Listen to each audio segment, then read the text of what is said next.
Minister, our position as a party is very clear that double taxation agreements are good things. They can allow the citizens to work without obviously being taxed twice, but they can also be exploited and they can be used as a way of avoiding tax and a way of exploiting developing countries. In relation to the specific agreement, though, I would like to ask if the Minister has made any estimate of the amount of unrelieved double taxation that Irish taxpayers actually suffer in Ghana, given that in the absence of a tax treaty, the revenue has already unilaterally offers Irish companies, individuals tax credits for a wide range of foreign taxes incurred, including on dividends, on royalties, on interests, on foreign branch profits, on leasing income and capital gains from foreign assets. So I would like to hear from the Minister in relation to that question. This agreement does have elements that need to be improved and that should be improved before it's signed off on.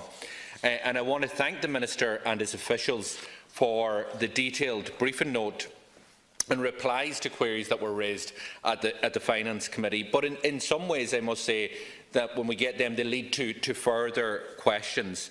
For example, the note that we got tells us that the negotiation began at Ghana's request, something that you've repeated here today. But it has been suggested to me that that is not quite the full story.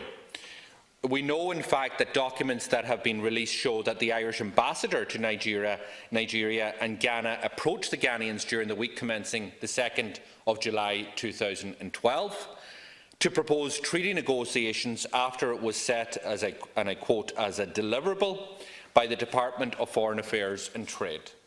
So there's an issue here. Like, it's not the biggest issue, but there's obviously two versions of a story that needs to be clarified. The important thing, though, is the content, and I welcome the clarification that Ireland has contacted Ghana's competent authorities proposing a bilateral protocol to the treaty, if that is Ghana's preferred way to implement the anti-avoidance BEPS measures.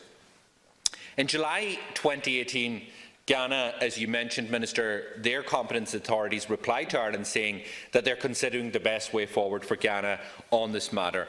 But this isn't a one-sided conversation or discussion. This is an agreement that we're now looking at before us between two sovereign partners. And we need to hold ourselves up to high standards. And to me, it's not clear why the BEPS anti-avoidance measures, which the government says the OECD finalised in December 2016, could not have been included in a treaty with this treaty with Ghana, which wasn't actually signed by either of the parties until February 2018. You know, we have the OECD process you mentioned in your speech was ongoing at that point in time, but the signature of this treaty was 2 years later, after the OECD BEPS process had finalised in December of that period. And also, why is the Oireachtas being asked to ratify a treaty now if it's going to be changing in the immediate future? This agreement brings up some broader questions about how we make double taxation agreements, and I've raised this at committee on a number of times, especially how we do double taxation treaties with developing countries. The OECD rules are a huge improvement, as was just discussed earlier on, but the OECD is a rich man's club. And let's be clear about that. And the UN model for tax arrangements should be what we are using as a rule. The Minister's note downplayed the importance of the reduced rates of source country taxation. In effect, these are the rates such as withholding tax and royalties, which would only be 8% for Ghana, where Ireland charges 20% as a general withholding tax rate. And I'm conscious in all of this discussion that the Ghanaian people are independent, they're sovereign, and they have negotiated this agreement, as the Minister has said.